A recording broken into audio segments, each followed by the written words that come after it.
kufika kule nyumbani. Yule mchungaji ambaye alikuwa anahubiri mahali hapa alimwambia yeye, uende ukifika nyumbani fungua shule ama ufungue ile inaitwa School of ya maofa.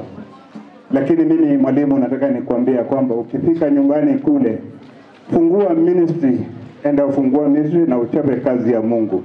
Kazi ya Mungu hainanga retire. Bwana Yesu asifiwe. Ikiwa yeye ameritaya kwa hii kazi ya walimu, sasa yeye aende kule nyumbani na chape kazi ya Mungu. Bwana Yesu asifiwe. Yeye hawezi kuretire na ataishi miaka mingi. Nina imani yeye ataishi miaka mingi. Ataona vilembwe na hata vilembwe ule. Bwana Yesu asifiwe. So kwa niaba ya sisi wote, I wish you well. Na kule on Sunday tunakukaribisha kule kanisani. Kwa wale board members na PTA, asanteni sana. Sio rahisi watu wakubali waorganize kitu kama hii ili waambie mtu asante wakati mtu anaenda retire. Bwana Yesu asifiwe. So the PTA members, wale board na hata shule hii yote, asanteni sana kwa kushirikiana pamoja. Tumwambie mwalimu yule asante. Pia tumwambie Mungu asante sababu yeye amefanya kazi mingi ya walimu. Otherwise, all the very best. Malisa na Yesu, ansa na Yesu, pamoja na familia yako kwa ujumla. Mama, pongezi kwa kutunza baba. Ako sawa, tunashukuru. Ninajua ni kwa sababu yako. Nataka niseme pongezi, wacha Mungu akubariki. Umekuwa baraka kwetu. Nataka niseme kwamba wacha Mungu awe baraka kwako. Finally, wacha Mungu atubariki kwa pamoja. We will miss you. Mwalimu alipokuja hapa alisema watu kwao walilalamika ametolewa Kakamega, lakini nikamwambia hapa ni Kakamega na amejisikia vizuri akiwa hapa. Kabla sijaendelea, sijakuwa kwa hii shule peke yangu, ningependa kualika board members wenye tumekuwa nao hapa karibuni hapa for introduction tafadhali. Pokea salamu za juu. Bwana asifiwe. Nataka niseme hivi, mwalimu tumekuwa na yeye na wakati mzuri sana. Bwana asifiwe. Wakati tu mzuri kabisa. Hakika ametuongoza katika hii board, tumekuanga na yeye wakati wote. Licha akuwa anatoka mbali, tumekuanga na yeye wakati wote. Mwalimu hakuna chochote amefanya peke yake kwa ile ofisi. Bwana asifiwe. Amekuwa kituita na tunafanya na yeye. Otherwise mwalimu tutakumiss, mbarikiwe na Mungu. Kwa majina yangu ninaitwa Pauline Njogu, Deputy Secretary wa Board. Jina langu ni Rose Korir, kutoka kule AIC Mobet. Mimi ni sponsor katika shule hii. Nataka niseme ya kwamba tumekuwa mahali hapa kama sponsor na kusema ukweli tumeona nafasi yetu. Bwana asifiwe. Kusema ukweli tumeona nafasi yetu tukiwa kama sponsor kwa shule hii. Nataka niseme tu mwalimu mkuu pamoja na board, asanteni sana kwa kutupa nafasi hiyo ya kuweza kusimama katika kila jambo katika shule. Kusema ukweli mwalimu huyu, kama vile watangulizi wangu wamesema, tutamumiss sana. Mwalimu tutakumiss sana. Lakini naamini ya kwamba Mungu anatuletea mwalimu mwingine kama wewe. Wewe ni mmoja kati ya walimu wote ambao tumepata katika shule hii ambaye tumekupenda zaidi kushinda walimu wengine. Asante sana mwalimu kwa kazi ambayo umefanya kwa shule hii. Mungu akubariki. Namrudishia Mwenyezi Mungu shukrani kwa sababu ameweza kuwa karibu pamoja nasi tangu mwalimu alipokuja. Hakika tumeona mkono wa Mungu ukiwa pamoja nasi. Hasa kama kanisa, kama shule, mwalimu tutakumiss. Enyewe tutakumiss. Hasa mimi nitakumiss kwa sababu umekuwa mshauri wa karibu nami, umekuwa advisor, yani miss. Mimi ni Simiyu Moffat, PTA chair. Nawakilisha upande wa wazazi kwa shule hii. Kwanza tu napenda kumrudishia mwalimu mkuu shukrani. Mwalimu alipofika mahali hapa, environment haikuwa nzuri kwake. Kuna wakati alifika mahali akaninong'onezea hapa mahali mimi ndaweza kweli. Lakini nilijua kupitia kwake Mwenyezi Mungu ataweza. Na ukweli aliweza kufika katika mahali hapa environment iliweza kumkubali. Yeye mwenyewe yuko hapa, anaweza thibitisha hata saa moja asubuhi anaweza kuwa hajavaa sweta, si ndio mwalimu? So mimi nashukuru katika kazi yake mahali hapa. Mwalimu, nakushukuru kwa kuunganisha wazazi. Uliweza kuleta wazazi wakawa wa friendly to the school. Mwalimu aliweza kueleza wazazi ya kwamba keti iko wazi, ikiwa kuna jambo kuja mpaka mahali hapa, uingie kwa ofisi uweze kuniona ama uone mwalimu husika. Jambo hilo ambalo liliweza kutendeka na matunda yake tuliweza kuyaona mwaka jana. Matunda yake tuliweza kuyaona. Ni nani hakuweza kuona matunda yale mwaka jana? Kwa kupita mtihani. Shule ilifanya vizuri. Hii shule mkunga ilikuwa mkunga matopeni, lakini ikarudi ikakuwa mkunga shai. Imeonekana na jinsi mwenzako alivyotangulia kusema, na sijui kwa nini alitangulia kusema neno langu, kwa sababu mimi nilijua shule yetu mwanzo tulikuwa tunaitafutia hapa, lakini kupitia kwa nguvu za Mwenyezi Mungu na mwalimu, saa hizi shule yetu tunaianzia mahali hapa Vipuyani zone. So tunashukuru sana mwalimu. Mwalimu, nashukuru kwa kazi nzuri ambayo umeweza kufanyia shule hii, na si shule tu bali umefanyia kijiji kizima, na pia umeweza kuelekeza na kutengeneza msingi ulio bora kwa wanafunzi wetu pia kujulikana katika national wide.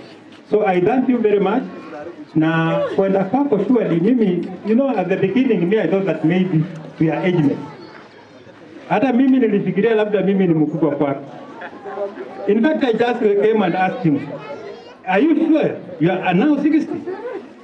Akasema yes, I am 60. Lakini mwalimu, I think there was something wrong with the calculation. There was something, you recall?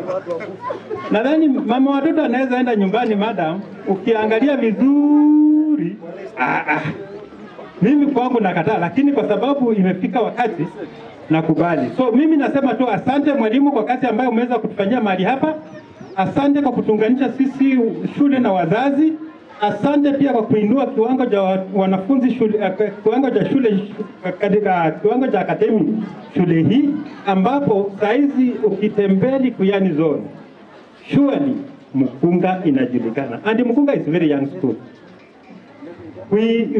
Uliingia tukisema ya kwamba St. Teresa out, ukafika mahali na ukweli ukathibitisha ya kwamba St. Teresa out. Thank you very much for the work done. Na wasalimu wote, mjambo wote. Mwalimu wetu mkuu, tunafurahia jinsi ulipoingia shule hii, na saa hii uko unaenda. Tumekumiss, lakini bado tuko na wewe. Kwa kazi njema uliyofanya kwa hii shule, tumeshukuru. Mimi ni Janet Kamete, nasimamia JSA. Ndiye mwenyekiti wa hii shule. Ninashukuru mwalimu mkuu kwa muda ambao tumekuwa naye hapa. Ningeweza kusema ya kwamba jinsi tumefanya naye kazi, hatujakuwa watu wa kuvurutana. Anaelewa kazi yake, na ilikuwa vyema sisi pia tuelewe kazi yetu. Kila mtu atembee mkono wake, na tulikuwa washauri kwa mwenzetu. Tukiwa na tatizo tunamshauri, si tukiwa na tatizo anatushauri. Kwa hivyo tumefanya kazi kama marafiki, kama mandugu, na tunashukuru kwa sababu huo urafiki ndio huleta hayo matokeo. Na ningependa kusema tu sababu ni siku yake ya kwenda nyumbani kupumzika, nitaunga mkono wale walisema kwamba aenda kuwe mchungaji.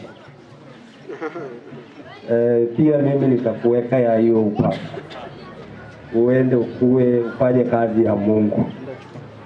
Na sijajua familia yako, watoto wako ni gani na gani hapa. Watoto wa mwalimu ni nani na nani hapa? Asante. Mwalimu aliwalea akawafikisha kiwango hicho. Sasa saa hizi anarudi nyumbani, tunaomba nyinyi nanyi mumlee. Msisumbue mwalimu, mupee wakati mzuri katika uzee wake.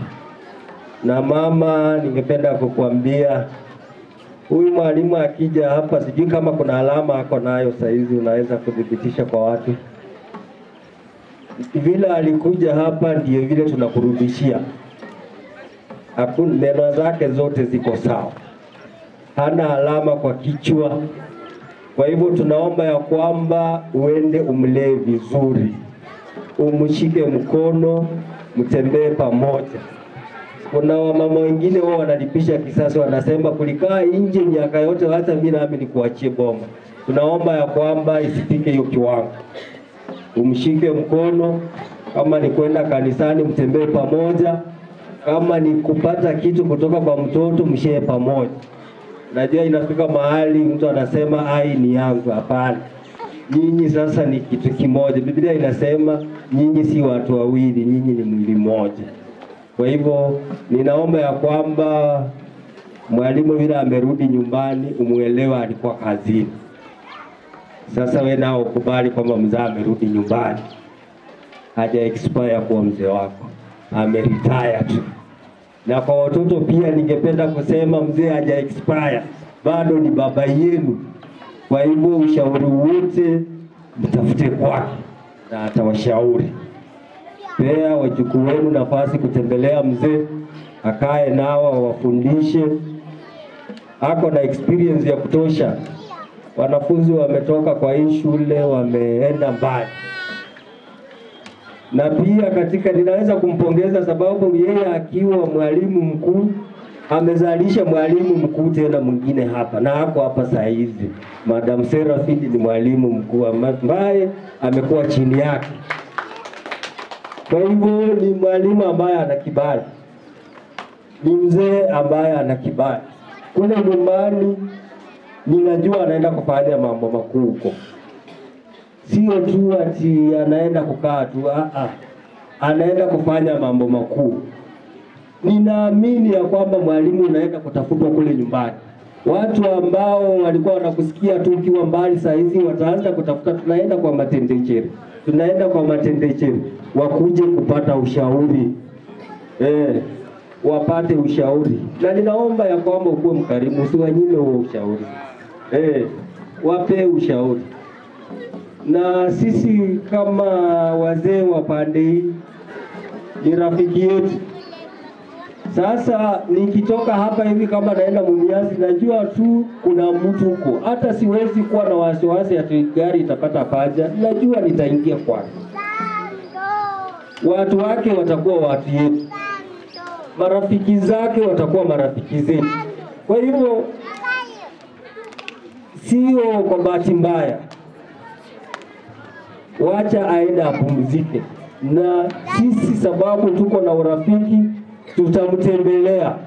Na mwalimu usichoke kutembea pande hii. Wewe tembea huku. Tulikuwa tumesema ununue kitu lakini hatukuwa tumeuliza mama, lakini tutauliza. Lakini wewe tembea huku. Tembea huku. Kama kuna kitu unakuja tunaongea. Alafu tunaona tunamaliza. Otherwise nawashukuru sana kwa kukuja, na siwezi sema nitakumisi mwalimu sababu tuko hai. Kuna kifungu kwa Biblia watu huwa wana misuse ati nimevipiga vita vyema, sasa mwendo nimeumaliza. Hiyo mimi naweka X. Mtu ambaye huwa wana misplace wanaweka kwa mtu ambaye ameaga. Lakini mtu ambaye amevipiga vita vyema ni mtu ambaye amemaliza kazi ambaye aliwekewa, kama wewe sasa. Kwa hivyo sisi tutasimama pamoja na wewe tukisema kwamba umevipiga vita vyema, mwendo umeumaliza wa kuwa mwalimu wa primary school. Sasa unakuwa mwalimu wa community. Kwa hivyo haijaishia hapo, wewe utaendelea kuwa mshauri. you built a strong commitment in service. Nikiwa hapa nilishuhudia, I was here. Jambo la 4 ambalo ilinishika mimi sana ni kwamba tupende, compassion, ulipenda kazi hiyo. May God bless you, we have come to bless you. Kwa sababu umekuwa rafiki wetu, na juzi Jumapili tukikula lunch na wewe nilikuahidi kwamba nitakuja nyumbani. Nashukuru nimeona mama na tutasalimiana naye baadaye pamoja na watoto. Umekuwa rafiki wangu sana, huwa unanipigia simu na nitafika nyumbani. Because of time, naitwa mchungaji Pastor Eliud Malel. Nafanya kazi ya Mungu kule ng'ambo hile ya Kipketiemwet. Najua wengi wenu hamjui, mwalimu amejua juzi wakati alifika kwangu. Na kwa heshima hiyo nilikuwa na mahali pa kwenda leo. Lakini nikasema uliponipigia jana jioni, nikasema wacha nikatishe ile safari nilikuwa naenda leo. Nikakuja kwa heshima yako. Otherwise, Mungu awabariki sana na Mungu awainue katika jina la Yesu. Pick from there.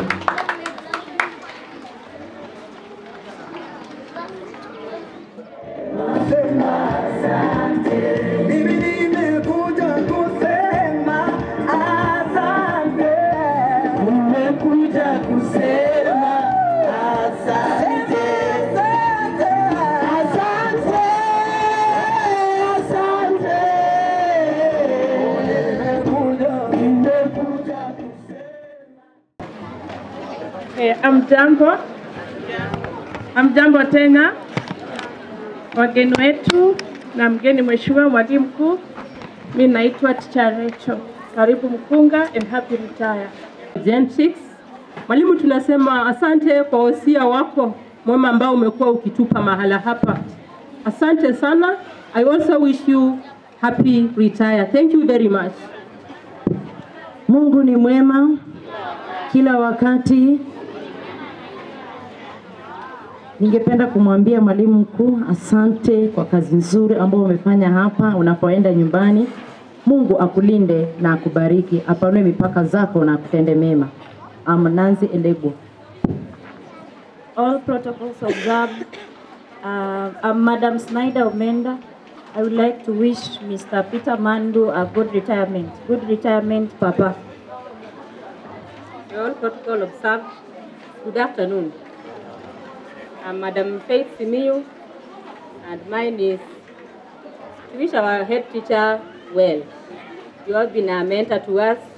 You have been a source of inspiration to many, and you have also been our guide and counselor in this school.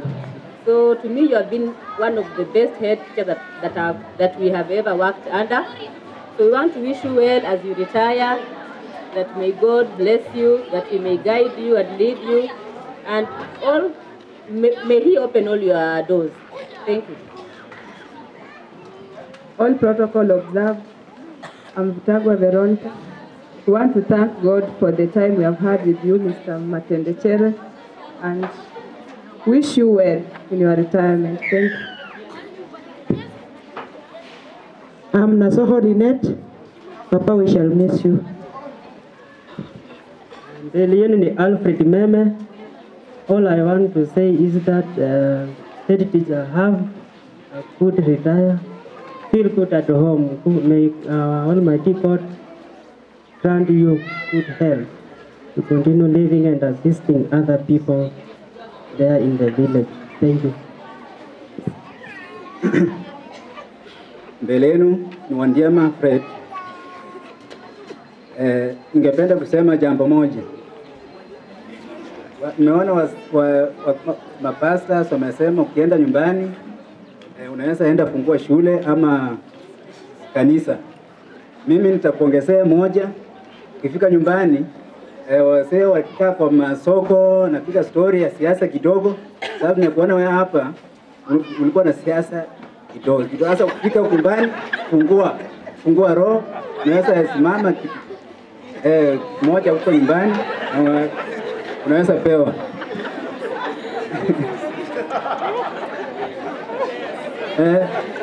Nimeona rafiki yangu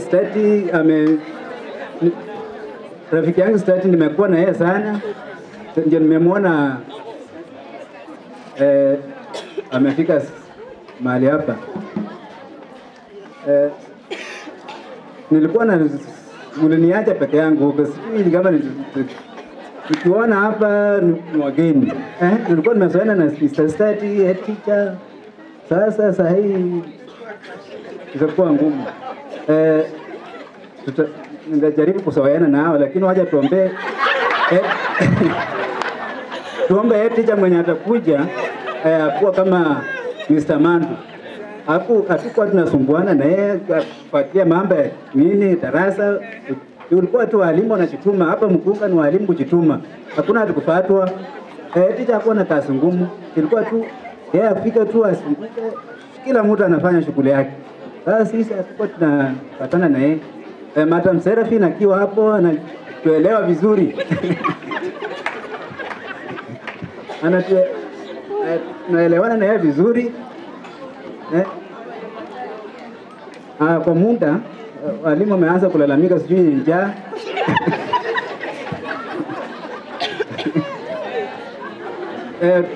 Tumeona entertainment hapa, wanafunzi wamejaribu hapo, walimu kila mtu haka na sehemu.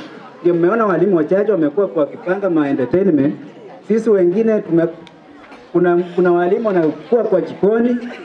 Sisi wengine kama mimi niko kwa games, na nipata sehemu ya games na sehemu ya pengine elimu mtihani. Discipline nasaidiana na deputy senior kwa mambo ya discipline kidogo. Lakini kwa mambo ya kwaya hii kwa mambo ya sio rahisi.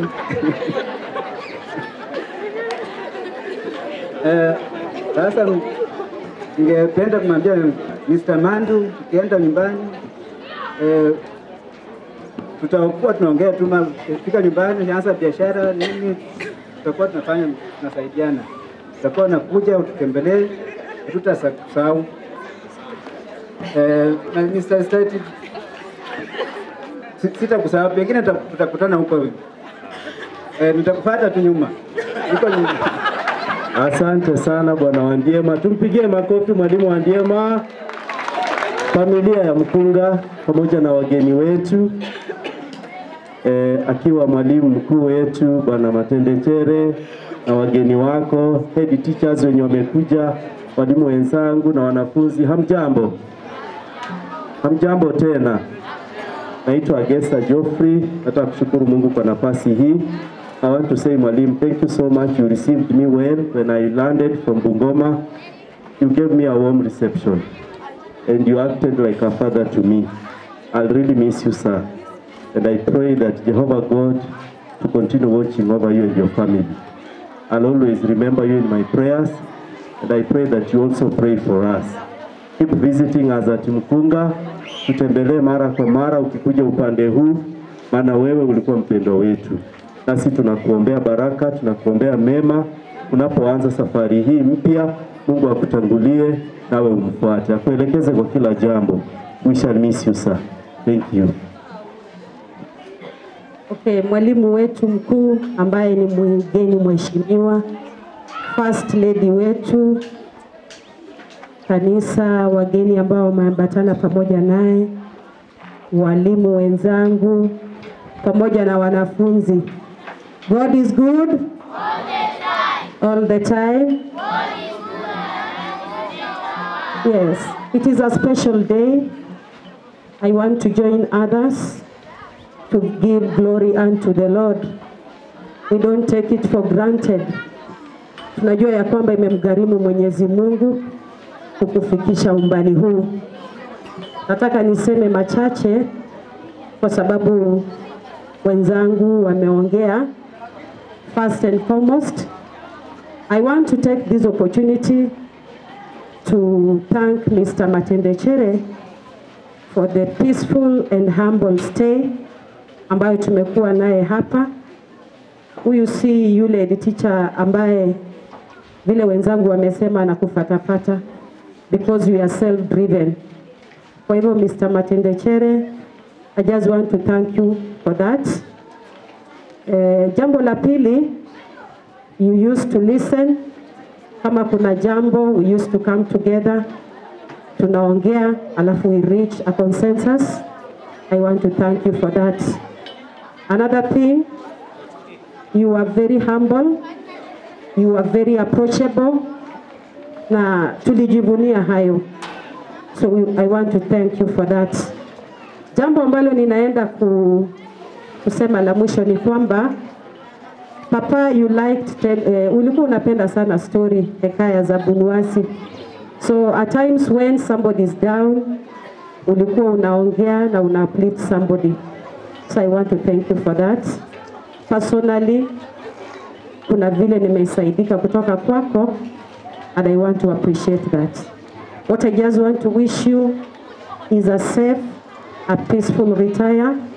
Najua ya kwamba we binafsi uko na mikakati ambayo umeweka in place.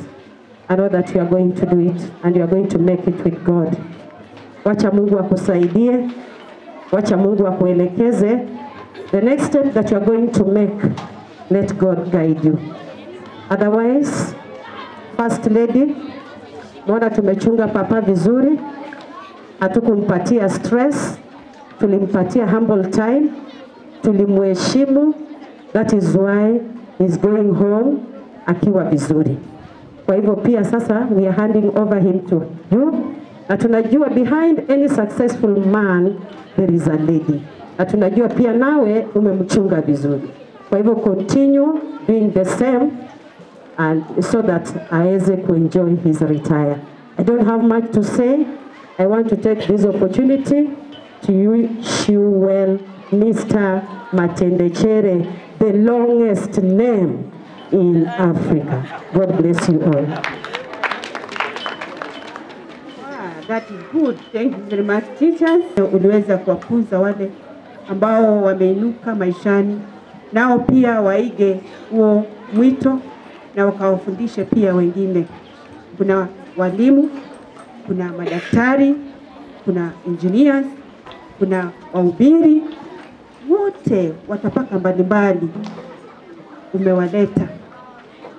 Kwa hivyo Mungu naye azidi tu kukuonekania. You are indeed a hard-working man for the short time I've been with you. Indeed, you are a hard-working man. You are loved, and your way of treating human race is indeed good. Indeed, you are a man of valor, and I want to say, because of all this work that you've done, you are indeed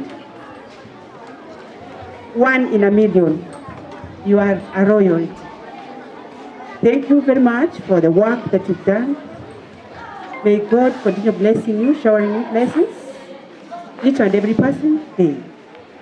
As you go to your home in Matungu, we pray that people in Matungu will welcome you, and indeed you will work with them for the betterment of the nation. Thank you very much. I know that the Mkunga fraternity is going to miss you. Kama mimi naibu wako, umeniacha, umenielekeza vizuri sana, na shukuru. I'm humbled. Ukaweze kubarikiwa na kuinuliwa. Haupendi sana Kiswahili, lakini na wasia wangu hapa kwa Kiswahili, na utausoma tukiwa kule nyumbani, utakuwa tu unasoma, ujifunze Kiswahili kidogo, ujue niliacha Madam Were huko alinipatia Kiswahili. Mandu Matendechere, Mandu kudura za Mola ziwe nawe, kwa shukuru kwa huduma uliopiga. Baraka hino kukufanya kustahafu. Mungu asikumiminikie masarufu, yote aja maradufu. Sasa ni wako muda kutulia na saba ya Mandu. Kwa shukuru kwa kutupa gwiji ya somambo. Kwa mwalimu, zidi kudumu katika kustahafu. Lisikuache lako tapazamu. Shukurani za dhati kutoka moyoni. Mimi ni Mary.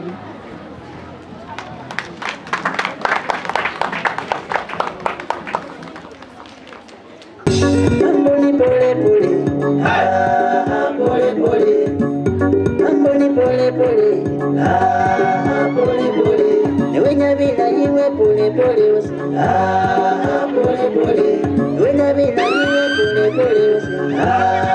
pole pole, uliweza kufaula pole pole wase, pole pole, nyonjo limenyewe pole pole wase, pole pole, ukitaka vitu vizuri pole pole wase, pole pole, nyonjo limenyewe pole pole wase, pole pole, ukitaka vitu vizuri pole pole wase, pole pole, nyonjo limenyewe pole pole wase, pole pole, ukitaka vitu vizuri pole pole wase, pole pole, Spice Sounds Entertainment.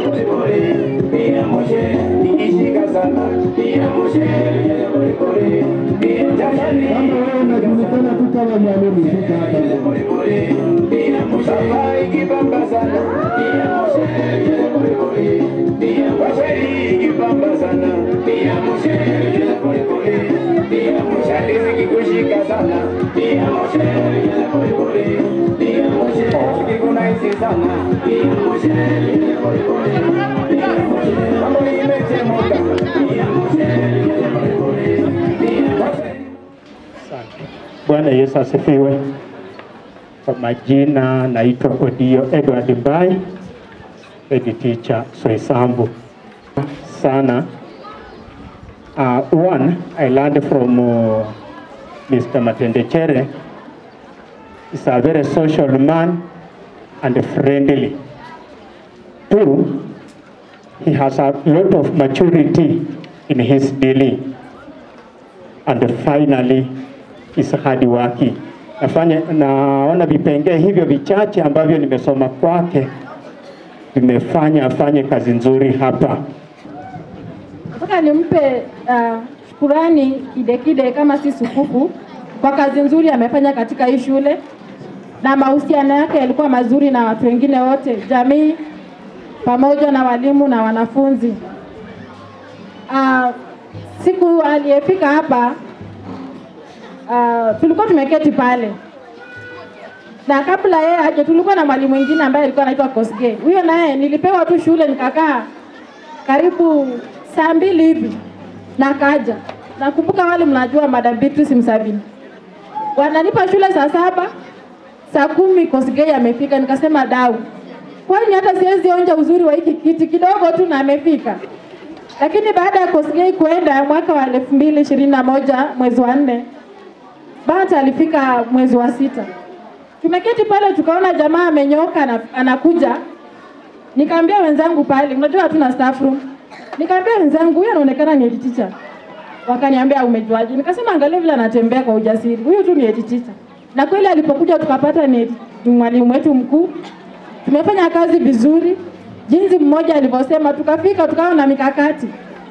Tukasema operation ondoa St. Teresa. Tukajaribu, tulikuwa tumengangana kama 844 ilikuwa inaendelea, madam ungepata. Tulikuwa na operation ondoa St. Teresa na ilikuwa inakuja na ilikuwa imefika. So tukafanya kazi, hatujaiko sana na mwalimu kusia tunajisifu. Tulifanya kazi vizuri. Wakati mahojiano yalikuwa nakuja, mara nyingi ananiambia enda, na mwambia bado. Lakini mwaka uliopita aliniambia Sera utaenda. Saki ukae hapa, fungua njia watu wengine pia wapate promotion. Nikakubali, nikaenda nika apply your interview. Siku ya mahojiano kabla niende, nakumbuka nilienda tarehe 29 mwezi wa 3. Nikaambia Matt, sasa wewe si nipe mwa Kenya, wewe umepitia. Kuna maswali karibu 3.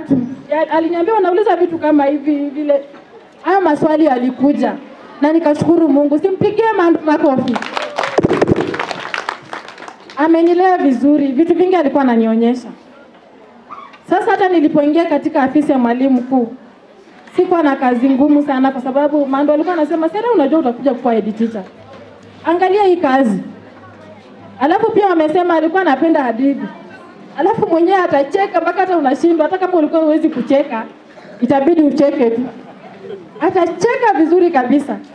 Kwa hivyo namshukuru kwa ule uhusiano mzuri. Na kuleta vioja na viroja katika kazi inafanya watu wengine wanapata motisha. Mr. Mandu, langu ni kukuambia hivi, wakati unaenda nyumbani you are retiring and not tired.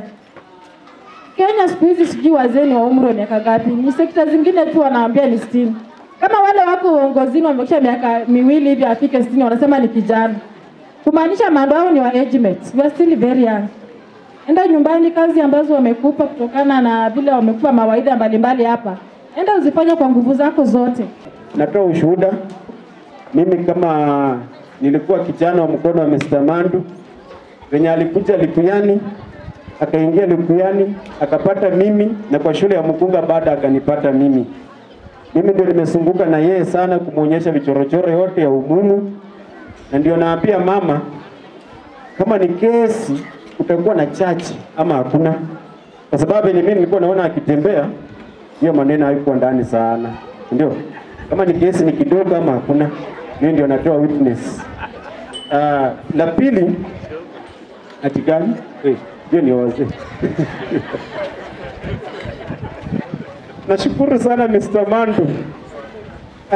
Alikuwa anajaribu kunionyesha tabia fulani mzuri, na mimi kama mwanafunzi wake nasema nimesoma hiyo mingi sana 100%. Mimi nilikuwa nikitoka shule kabla aingie, nilikuwa nikiketi na wazee. Wale wazee mahali penye kuna kelele sana. Lakini Mr. Mandu alimake sure na tukitoka shule tunakaa kwa hoteli tukikunywa chai. Hiyo ndio tulikuwa nafanya kila siku. Hata ilikuwa mtu ukitaka kuona Mr. Mandu anakuambia kuja kwa hoteli tunakunywa chai. Mama alikuwa anapenda chai. Through Mr. Mandu sitati ni Likuyani. Mimi niko na boma Likuyani na Likuyani ndio nyumbani. Siko sawa? Sasa wasasi msikuwe na wasiwasi, ile program tulikuwa nayo ya kuhakikisha kuwa tunapata mwangaza kwa village, hiyo iko. Wale wanafunzi tuko kwa scholarship tunafundisha kwa high school na technical, hiyo program bado niko na itaendelea, na namhakikisha kuwa iendelee, na mtumie walimu wa Mukunga kuniletea wanafunzi. Siko sawa? Hiyo hatuchaachana. Jambo lingine, Mr. Mandu, nakushukuru. Ulifika huko na weather ikakubali. Ilikuwa tukiwa na yeye ikifika Friday, yani ilikuwa naanza kukonjeka like Thursday or Friday. Tunaingia kwa gari, hapo mbaya zaidi nasema tutapitia Cherengani. Lakini tulikuwa tukifika roundabout. Kama alikuwa amefunga mapua, kama alikuwa anatetemeka, anaanza kusweat. Anasema ugonjwa imeisha. So, ilikuwa mwanzo akikuja ilikuanga hivyo. Tukikuwa hapa anasema anakoteka, tukamuadvise avae jacket, lakini ilikuwa tukienda anakuwa mzuri. Akila alikuwa akiona nyumbani anakuwa sawa, lakini alikuwa ameanza kuzoea huku pia kwa nyumbani. Jambo lingine, Mr. Mandu akiingia hii Mukunga, tuli set standards, na kuna sehemu tulikuwa na achieve na zingine zilikuwa bado. Tulikuwa tukiketi na yeye tunajiambia, assignment yenye tuko nayo tuone 400. Hiyo ndio kazi Mungu ametutuma Mukunga. Tuone kitu inaitwa 400 before 844 iende. Na venye ilifika tukapata 399. Hiyo kitu 399 imai tusumbua na wakatoa 844 ikatoka, hakuna 400 tuliona, na ilibaki 1 mark. Sijui ya 1 mark mtu chasi tulikuwa tulifika na tuna roho ipo, si ndio? Hiyo 399 na tulisema hiyo ndio agenda. Ni kama Mungu aliona tukimaliza hiyo safari ya Mukunga alete maneno. Na kwa hiyo maneno Mr. Mandu used to overprotect me. Hiyo naweza sema as a unionist. Our principals wachache watakubali kukaa na unionist kwa shule. Lakini yeye alinitetea sana, na hiyo ugomvi ya unionist na walimu ama na hois haikuwa, na akanifunza kukaa na hois. I think through that overprotection ndio Mungu alishuka akasema, huenda hii barua yako isipokuja mapema utafeel the cup, utafeel the loneliness. Na ikabidi pia mimi nilikuwa nimeketi nikaangukia barua inaniambia enda Bungoma. Inakuambia enda Bungoma na hujasema nataka kwenda. Ilibidi nikubali mwito because wanasema 14 days ikiisha you have to go back. So I received the letter to go to Bungoma, and I think this letter wakati nilikuwa nakuja huku 2017 2018 unasema huku ni muda tu nitarudi. Una apply kama hujajua. Na ndio naambia walimu wenye hapa, hata kama uliandika next of kin ukiajiriwa, I'm sure majority of us hata hatukumbuki ni nani. because that thing will come and hound you. Pitia kwa file zako, at least angalia kidogo. Hata mimi bado nasema ni huku naangalia maneno nitatengeneza. So watu wenye mebaki Mukunga, wazazi na bomu na wengine, make sure maono ya Mr. Mandu yanafikiwa. Hii shule ya Mukunga tulisema, nataka kuambia wageni kuwa hiyo ndio staff hiyo mesa. Na Mr. Mandu alikuwa anasema maono yake na wengine wenye tulikuwa walimu wapate staff. Ndio wazazi. Yes, Durubo akadamba pako pale, tunataka CDF ipe walimu ofisi. Hiyo ndio ilikuwa maono ya Mr. Mandu. Walikuwa muongea na mambo na uwanja and the rest. Alafu shule iendelee kung'aa. Tunataka tuendelee kutamani Mukunga. Iko sawa? So as a BC nitaendelea kufanya follow up. Na venye mmesikia a new head teacher mwenye atalande hapa, mmesikia walimu wamelia hapa. Mr. Freddy hapa tunaita yeye professor wa math. Nilikuwa naambia walimu hapa, kuna kama Mukunga sometimes ulikuwa nafanya mtihani, yeye anakuwa na balance ndani ya Mukunga. Mimi score 38. Kama mkutano kama mimi exam kwa tunamuuliza what is happening, anatuambia is the best in the zone. Yaani mko 38 lakini ikifika math anasema ako namba 1 kwa zone. Si ndio?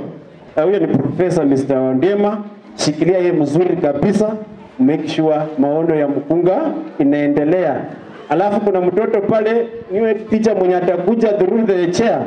Huyo Mr. Meme alikuwa hapa kama bob.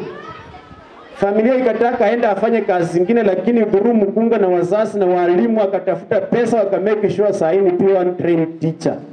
So new head teacher mwenye atafika hapa, make sure you maintain Mr. Meme until the day watasema anaingia system.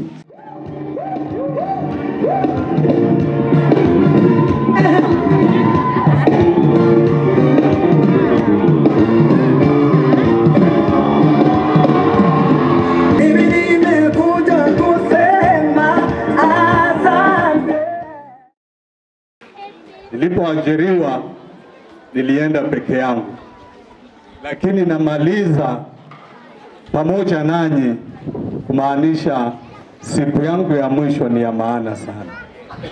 Mbarikiwe sana.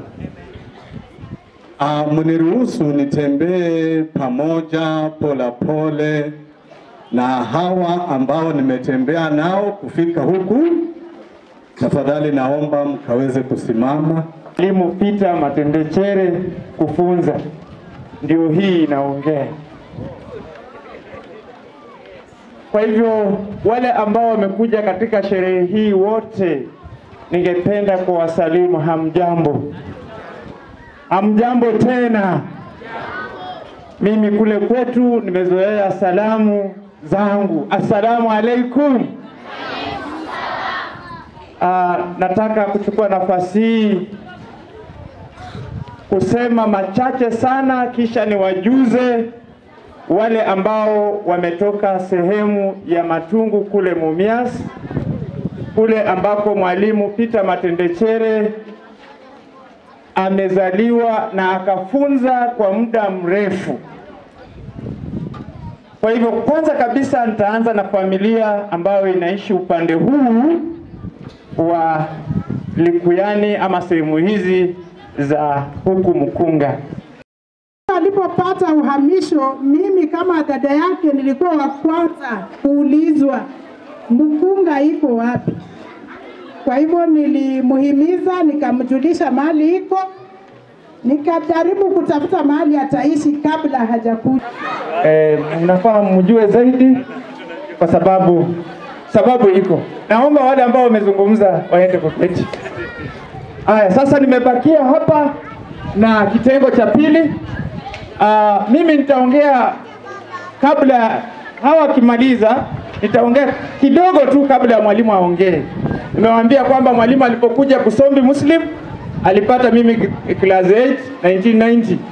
Kwa hivyo 1990 alinichapa viboko sana ili niweze kuongea Kizungu, ingaje sikuwa najua Kizungu sana.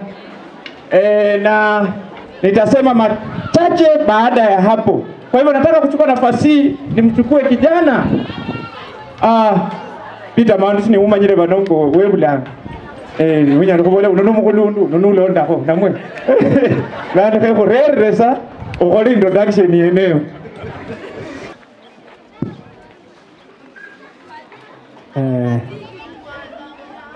Wazazi, wanafunzi, walimu na itifaki zote zikizingatiwa. Hamjamboni? Hamjambo tena. Nikisimama hapa nina furaha kwa ajili ya siku ya leo. Vile wanenaji wengi wametangulia kusema kwamba wakati ambapo mwalimu wenu mkuu alipofika huku alikuwa na matatizo ya mazingira ya huku, na haswa sana mimi ndio nilikuwa na wasiwasi. Najua huenda yeye hakuwapea story yake yote. Kabla akuje huku alikuwa diagnosed na pneumonia. So mimi nilikuwa najua huku ni area baridi. Tulikuwa tunajiuliza ata survive aje. Pili, mimi mwenyewe ninafahamu ka historia fulani chache kuhusu relationship ya watu huku. Kutokana na zile enzi za zamani, mambo yaliyokuweko, nilikuwa nashindwa ni vipi ata survive amongst the communities zenye ziko huku. But nashukuru kwamba mlimkaribisha na mkakaa naye pamoja vizuri hadi imefika wakati wake wa kurudi nyumbani, angalau pia aangalie wale ambao wako huko. So sina mengi, sitaenda kwa mengi sana sababu naweza ongea 6 hours bila kusimama. Nikomee tu hapo kwa sasa. Niwashukuru nyote wazazi, walimu wenzake kwa kutangamana naye na kushirikiana naye kufikia umbali huu. Wazazi, mimi nitawaadvise tu kitu moja. Kumekuwa na reports nyingi kwamba wazazi wanafungia walimu gates sababu ya matokeo mbaya. But ukweli ni matokeo katika shule yanalingana na cooperation ya wazazi, au sio? Sababu wewe mzazi ukiambiwa kwamba tunataka shilingi 100 ya kununua mtihani, unauliza hizo pesa zinafanya nini na ni free education. Saa hii mnaona kwa street vijana wale wanaitwa Gen Z wakiandamana sababu ya mambo kama hayo. So sidhani kama Kenya kuna free education. Sasa kwa hivyo muendelee tu kushirikiana na mwalimu mwenye atakuja na walimu ambao wako kwa sasa kwa ajili ya kuboresha tu matokeo ya wanafunzi. Nitampa mke wangu nafasi, atajitambulisha, yenda atawaeleza zaidi, hususan wakazi wa Lipiani mtafahamu vizuri mahali anatoka. Bwana Yesu asifiwe. Happy retirement dad. Mwalimu Peter ni abaino wangu. Mimi si wa Mumias. For now, mimi ni wa Mumias because nilioleka huko. But home ni Mawe Tatu. So mimi bado ni wa huko. Mimi si wa huko Mumias. Asante.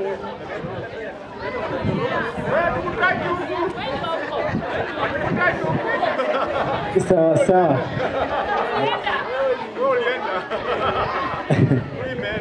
Haya ni sawa. Oh, acha nataka kusema jina yake.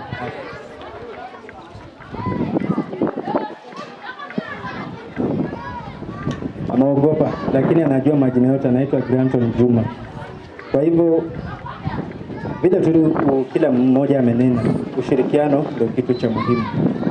Vile nimesema naitwa Silas Mandu. Mimi ni mtangazaji. My name is Gideon and I'm so grateful for this day. He's also my teacher. He taught me in the year 2010, 2011. Back then at Namalenge, just had a teacher here from Namalenge. And I want to thank all the teachers that have worked along with him. Indeed, that time was a very competitive time. That is the only year that a public school will outshine a private school. So I'm so grateful that. Secondly, he also taught me English. That's why I hope to use English in my address. So professionally, I'm trained as travel and tour operations manager I've worked as a manager before. The very date he got a job here as a head teacher, that same date I got a job as a manager in Turkana. I've worked there at the South Sudan, Kenya border for quite some time until when I came here. I'd like to appreciate you teachers together with my dad here as he retires. Currently, I work as a sales executive in some microfinance, and I want to appreciate you teachers that you are so generous how you operate and do things here. And in saying that, I want to thank you all for having worked with Mwalimu. Now he's going to retire. He was a very good person. When you see us operating cameras here, he was the only camera person in the village back then. I think in the entire world, mkimwona siku ya Christmas hakuwa anakaa nyumbani because he's attending to the villagers. I also do camera. I do live stream, live coverages on YouTube, Instagram, Facebook, and I also do audio streaming. That is by passion, not by profession. I am also a preacher by calling, and I have just finished my studies from Zion Raj International Bible College, my diploma. I'm also a master student. So thank you very much. Thank you for welcoming us here. And I wish you all the best. I know the journey has just begun. Thank you. Bwana Yesu asifiwe. Naitwa Pamenas Mandu. Pia mimi namshukuru Mungu kwa umbali huu ambao ametuleta na kwa umbali ambao amemwezesha my dad kufika siku ya retirement. Happy retirement dad. Amesema kuhusu kamera, pia mimi niseme kitu. Okay, mimi ukiona nacheza hicho kinanda, pia yeye alikuwa ni choir teacher ama choir master. So kinanda nilianza kuionea nyumbani but si kujifunzia nyumbani. Ilichukua some time. So talanta amekuwa nazo mingi na zile ambazo hajafanikiwa kuziinua ama kuzifanyia kazi, watoto wake ama vizazi zake watafanyia. Bwana Yesu asifiwe. Simbarikiwe. Amen. Na sasa unafanya nini? Okay, pole. Saizi mimi ni mwanafunzi hapo Kongoni, nasomea mambo na electrical. Next. Bwana Yesu asifiwe. Kwa majina naitwa Victor Mandu. Sijui niseme mimi ndo wa mwisho ama kuna wengine. Mwalimu atuambie.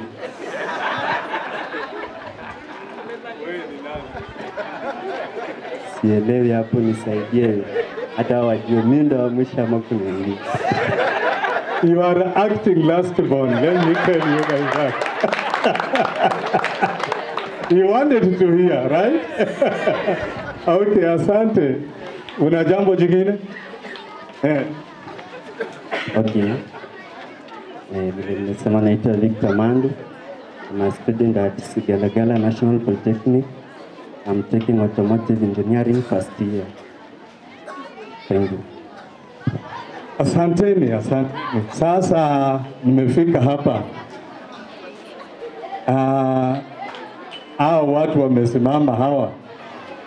Mungu alitusaidia. Mimi na yeye. Najua yeye hananga mambo mengi, lakini hapa naona ni kama ataongea mengi. Karibu. Bwana Yesu asifiwe. Asifiwe tena. Mimi nikisimama hapa nataka kushukuru Mungu kwa umbali ametuleta pamoja na mwalimu. Mungu amekuwa mema upande wetu. Nasema tu ni asante. Tena nawashukuru walimu wakuu, naibu na walimu wengine. Asante wana mkunga kwa kumlinda mwalimu. Amerudi nyumbani vyema. bila shida, sitasikia shida yoyote. Nasema tu ni asante. Sasa naomba tu Mungu atupe maisha mema. Jina ni Evelyn Mandu.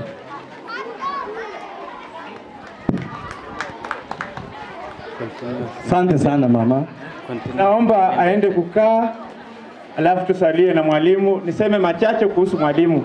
Alipokuja mara ya kwanza kufunza, alitukuta pale Busombi Muslim Primary School.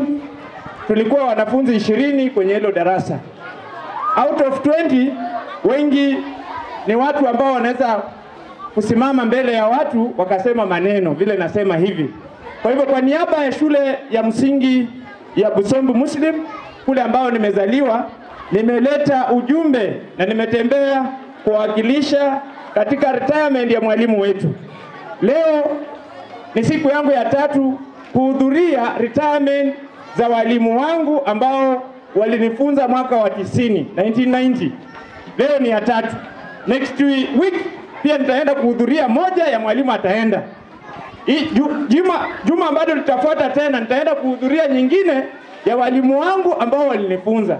Nimeambiwa kwamba kuna walimu karibu 9 wana retire mwaka huu, wale ambao walinifunza, yeye akiwemo.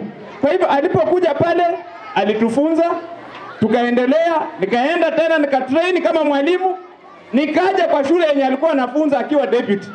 Nikaingia hapo, akaanza kufanya kazi na mimi. Mwaka huo ulikuwa mwaka 2003 2002 pale. Tumefunza na yeye, akatoka. Pia mimi nikatoka shule hiyo. Tumekutana, yeye akiwa deputy, tena mimi nikiwa nani? Deputy head teacher. Kwa sub county yetu nikawa chairman wa madeputy, yeye akiwemo. Unaona hiyo hali ambayo mimi nilikuwa ndani yake. Niko deputy, yeye ni deputy, na mimi ni chairman wa madeputy. Nikakuja siku moja nikasema, mwalimu, nataka uwe head teacher kwa sababu unanichelewesha. Kwa sababu nilitamani sana kuwa head teacher, na singekuwa head teacher kama yeye angali deputy. Mwaka huo akapata barua ya kuwa head teacher, na mimi nikaomba nitoke shule yenye nilikuwa nafunza niende shule yake, nikae kwa kiti ambacho alikuwa nakaa kama deputy Habukoshe. Hapo nikasema hapana, natakiwa pia mimi niwe head teacher, kwa sababu nilikuwa nimeanza kununua makoti na vaa matai, niwe kama head teacher sasa. Na mwaka huo nikaenda interview nikawa nani? So right now I'm a head teacher of a school, and I'm very happy kwa mwalimu umeacha sisi. Unajua kama ulifunza mtoto, yule mtoto ambaye atakuwa karibu na wewe ni wale ambao wamefaulu. Sawa sawa?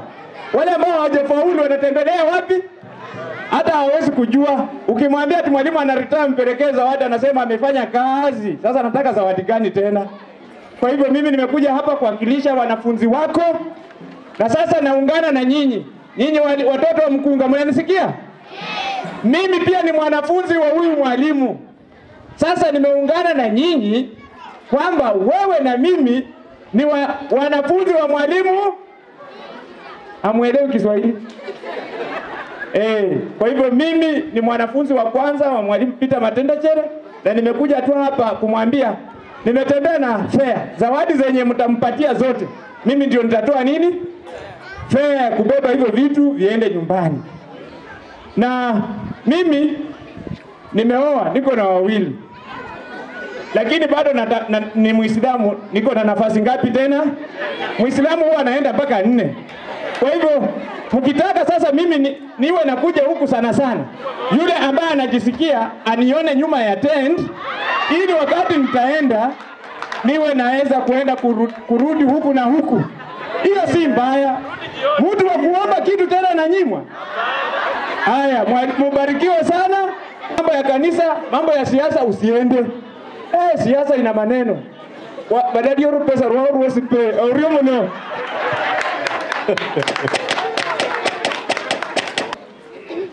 Bwana Yesu asifiwe tena. Tumerudi jukwani kwa mara ya pili. Hawa ni masisters zangu, na pia wao wameolewa huku. Huyu ni madam, na pia huyu ni mke wa mwalimu. Let them introduce themselves. Bwana asifiwe. Asifiwe tena. Pia mimi namrudishia Mwenyezi Mungu shukrani.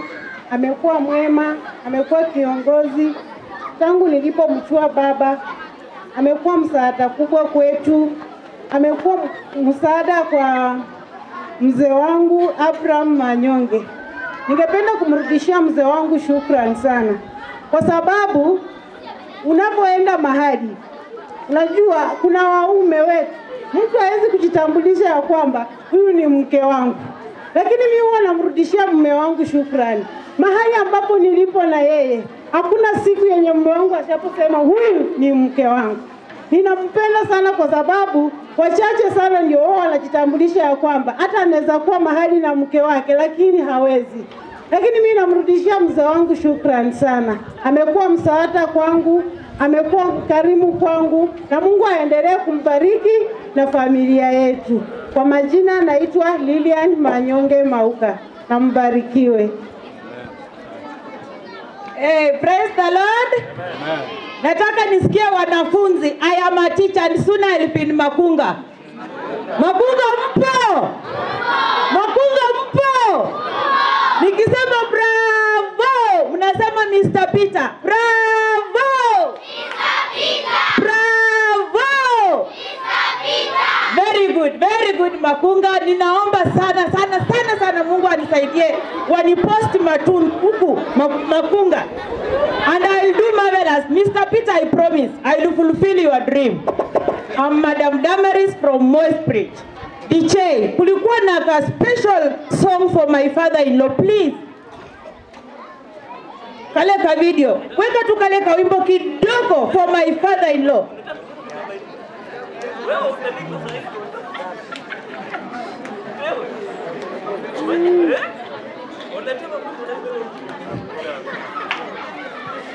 I know the worth of a teacher.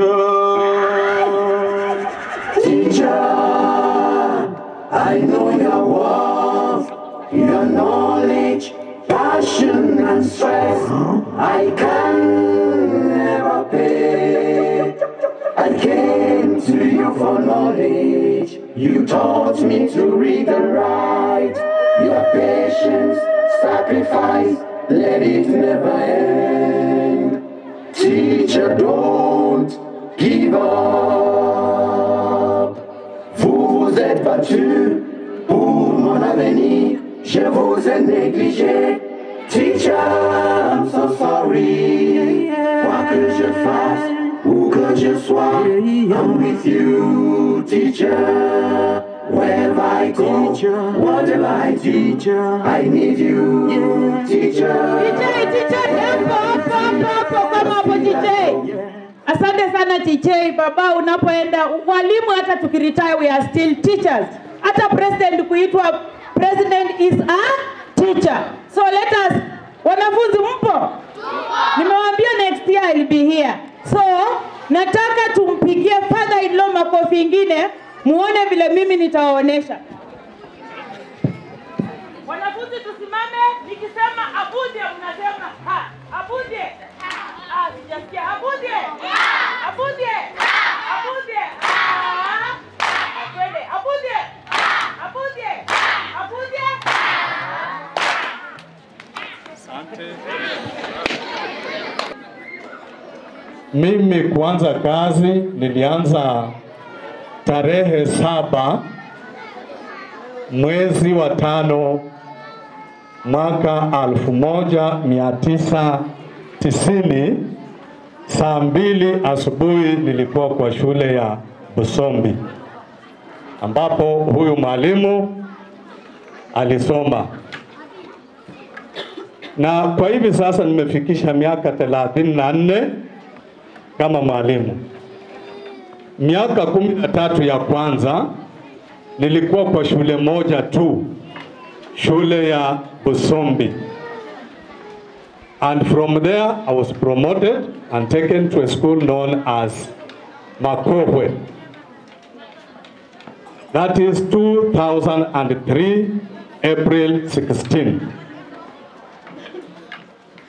That's where he joined me when he was employed. We worked together. Now the year 2008, I was transferred to a school known as Namalenge, where I worked with Augustine as a teacher. And I also taught my son there in class 8. I taught him English. By the way, I've only taught 2 subjects in my life, English and CRE, those 2. The year 2011, I transferred to a school known as Namasanda, still in Matungu. That was in November.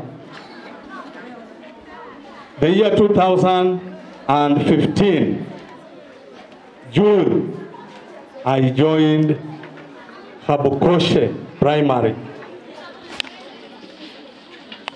The year 2021, I joined Mukunga. On the 18th of June, by 11 in the morning, I was here. Vile mmesikia walimu wakisema, Serafin ndiye amesema kwamba aliona mtu amenyooka kutokea kwenye lango na akaona tu kwamba huyo must be a head teacher. Akasema tutafanya kazi. Lakini ajabu ilikuwa ni kwamba baridi ilikuwa ni baridi ambayo sijawahi shuhudia.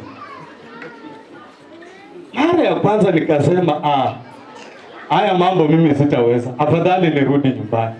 Lakini nikajiuliza, si nilitafuta kazi na nimeipata, mbona niende? Miaka 13 kama mwalimu wa darasa, miaka 18 kama naibu wa mwalimu mkuu, na hivi leo ni miaka 3 kama mwalimu mkuu.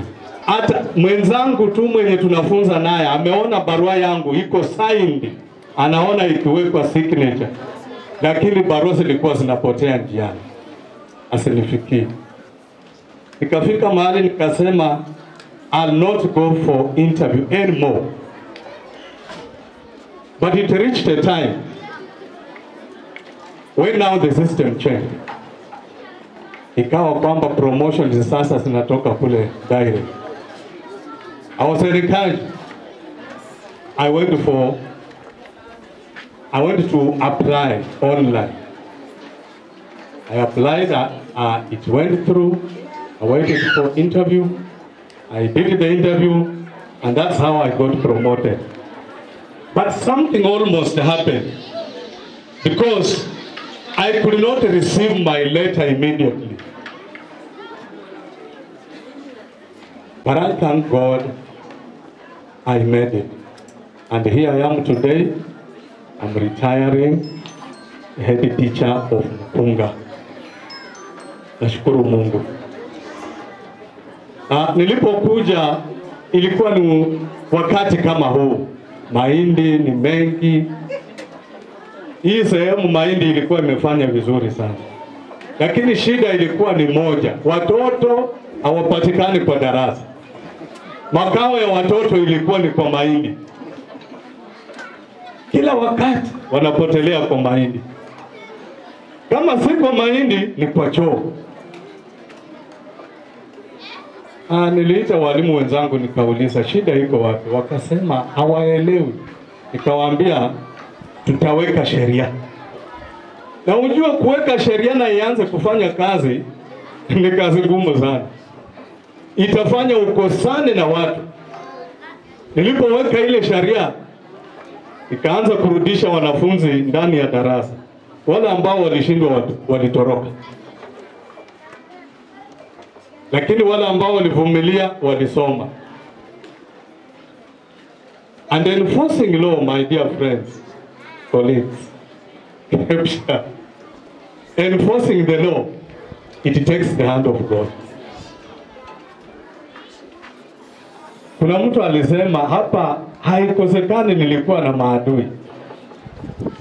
Wala ambao hawakufurahia sheria vile ilikuwa inaenda.